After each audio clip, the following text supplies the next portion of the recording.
We are here back at the table with the doctor, Jason Heller. Hello, hello. Welcome back. Thank you, sir. Good to see you. I'm excited to talk about another biases that might make me lose money and make bad decisions. Yeah, this one is a disposition bias. So this is the tendency to prematurely sell financial assets that have done well while holding on to financial assets that have done poorly. All right, say that in a way that doesn't sound as many big words. Selling winners too early and holding on to losers too long. Okay, good deal, which is something I think everybody's experienced. And we always think that we're just bad stock pickers or bad at investments. And maybe it's not that we're picking the wrong ones, but we're just letting our Neanderthal brain make us make some poor decisions. Yeah, so this is rooted in two issues, loss aversion and cognitive dissonance. So loss aversion is we're afraid to lose money, right? And so I am. We all are. I mean, the truth of it is the vast majority of people are more concerned about what they can lose versus what they can gain. Studies show that about 70 to 80% of people are fear-based investors, more concerned about what they could lose. Only about 20-25% of people are greed-based investors, where they don't care about the loss potential. They're concerned about how much they could make. All right. So if you're listening on the podcast, you know that you're probably in the position that you're worried about losses more than you are a greed-based investor. Yeah. Yeah. Interestingly enough, greed-based investors have similar brain chemical makeup of sociopaths. So just be Which careful. one do you fall into? I am a greed-based investor. No comment. No comment. I am a greed-based investor, but I think my greed-based investing comes more from a position of knowledge and that market's correct over time, and it's not anything to be concerned about. They always revert back to the mean. You know, we always tell people to be self-aware so they can make good decisions. I don't know if that's you being self-aware or just talking yourself into that. Talk myself out of it. Talk myself out of the obvious. So the other issue is cognitive dissonance. So this is when we have conflicting beliefs. We believe one thing, but in the face of pure evidence otherwise. And so, the good example, we talked about selling winners earlier and holding on to losers long term. Stocks don't just go down just for the sake of it. There's typically a reason for it. Now, sometimes they revert back to the mean, but individual positions, if they drop in value, a bad earnings report, rumors on the CEO, making mistakes, whatever the sector gets swallowed up from legal issues, whatever the situation is, stocks tend to move based off of information. We see that information, and for us to hold on to our losers longer in the face of bad information, we believe they'll do better, but we see right in front of us that the information is telling us otherwise, and we continue to hold on to it. So it's really just the fact that you have a loss and you don't want to admit and deal with the fact you have a loss. Yeah. You're just constantly telling yourself it'll come back and it'll come back. And instead of thinking, I'm just going to make up numbers, I invested 20 grand. Now it's worth 10 grand. Mm-hmm. Instead of thinking, I just got a check for $10,000, where's the best place to invest? I'm thinking, if it's only a loss, if I do it, it's going to come back. I should be holding. Right. I always heard buy and hold. I'm going to wait till it comes back. Right. Instead of trying to figure out where's those best dollars utilized. Right. A big part of it comes to what you just said, not wanting to admit the mistake. Right. And they happen. Right. That doesn't sound human at all that we don't want to admit our mistakes. Right. Exactly. So the other side of this, though, is selling winners too early. Right? And so there was a study that was done back, I want to say, in the 90s, Brad Barber, Terrence O'Dean, where they got a discount brokerage firm to allow them to kind of watch trades over the course of, I think it was 18 months. And these were all novice traders, no professionals. It wasn't E-Trade, but think of E-Trade, right? Yep. And the information, what they got back was people sold winners when they would sell stocks at a gain. They would track those stocks that had just been sold. Typically over the next 6 to 12 months, those stocks actually profited more than what they reinvested those dollars in. So people sold off winners prematurely to go ahead and buy stocks that underperformed if they just would have stayed bought and held. Now, as I think about that study, right, oftentimes people that are doing day trading or making short-term decisions, what might be selling winners, is because they have certain targets they're trying to hit in a gain. It's almost like an algorithm. Once I'm up 20%, I'm going to be able to sell right then. Completely different than how Warren Buffett invests. Right.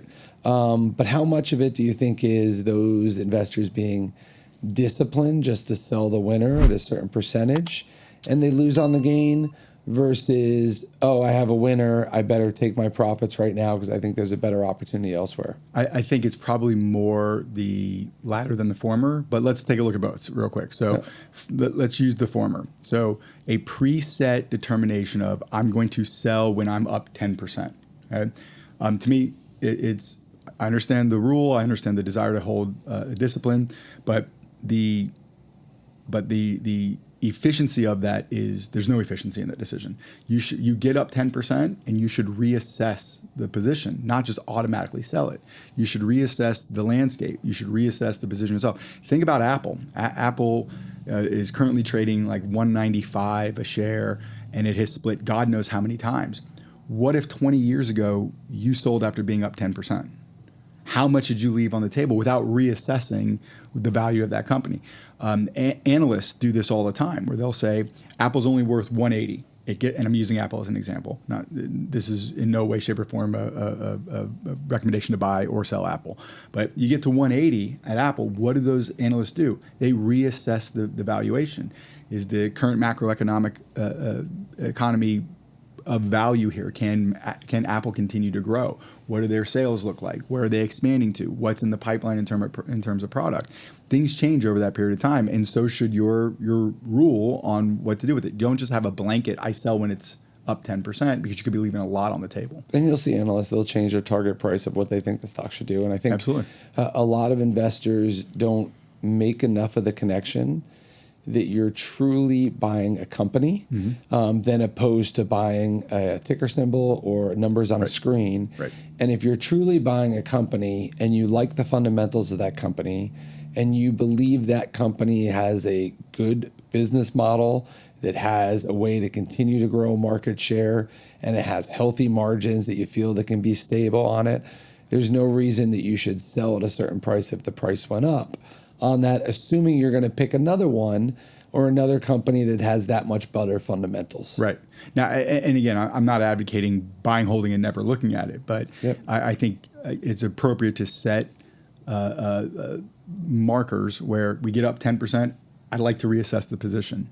We get up 15, I like to reassess the position. Doesn't necessarily mean you should, I don't think you should go and blankly sell without doing your homework and reassessing things. So play the flip side of that then that you were talking about beforehand regarding where now you're, instead of fear-based investing, you're greed-based investing. So now it gets up to a certain price at that point, and then you're going to sell. Talk a little bit more about that. So, I mean, there's again, if you're on the conservative side of things, there's strategies you can do. You can go ahead and say, I'm going to sell off my original principal and just ride with my gain. You could set trailing stop loss orders. I mean, there's things you can do to protect once you've made that gain. You know, this is not like playing blackjack where it's, you know, I'm going to get more aggressive just because I'm up, right? So there are things you can do, and I think it's appropriate once you get up to a certain amount and there's a certain valuation on that position in your portfolio, you should reassess how it affects the rest of your portfolio. If you had Apple, again, I'm going to keep using Apple as an example, everything else in your portfolio is dead stagnant, but Apple's up 30%. Now you have a much bigger weighting to Apple as opposed to the rest of your portfolio. You need to assess that to see if you've taken on more risk now in a singular stock. Maybe you do reposition some of those assets to lower your overall reliance on one single stock. But I think, again, the idea here is that people will blindly choose, I get up to X, I sell, and I think it's incredibly inefficient. You leave a lot on the table when that happens. So let's go back. I'm an investor sitting here, and I got to make a decision.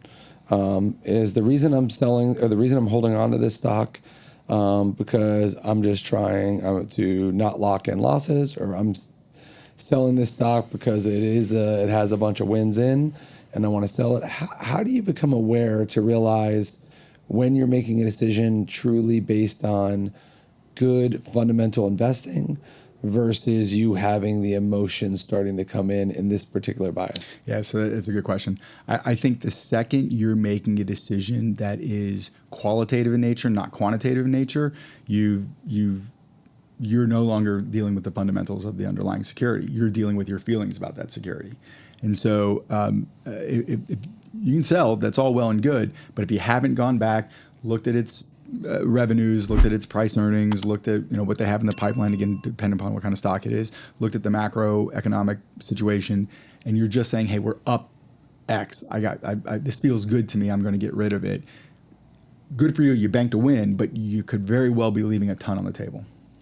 Yeah, and I think if you look at the opposite of that, I would go back to what I mentioned earlier in the episode was if you invested $15,000, it's down to $10,000 now, and you just want to ride it till it comes back up, take a look and saying, okay, if I have those same dollars and I can go invest it and I got that in cash, would I invest in the company at that price? Right. Or should I be investing in another company? Now, if you would invest again at the company at that price, well, then maybe it's a way to kind of dollar cost average and get your average cost basis lower, and then either hold it or put more in, or you should consider yourself looking at another investment at that point if you would not put the same dollars back into the stock at that price. Yeah, the old saying of it's not a loss until you sell it is absolutely garbage. I mean, you could sit with the stock that went from $10 a share to $9 a share. You can sit there and never sell it, but you've lost those $9. Like those $9 aren't coming back overnight. You have to take a look and make the like you just said, would I invest in this company right now? Forget my history with it. If I would, you put more money into it and you hold what you have. If I wouldn't, you got to sell that position, take the loss, recognize the mistake, and go on and redeploy those assets into a better pick. Yep. So when you see a price swing in your investments and you're looking at that underlying investment, whether it's up or down, and you're trying to decide, should I buy or should I sell, or, hey, I'm going to hold this, take a step back and see if you have a bias. Subscribe on your favorite streaming platform if you haven't already, and don't forget to share this podcast with your friends and family.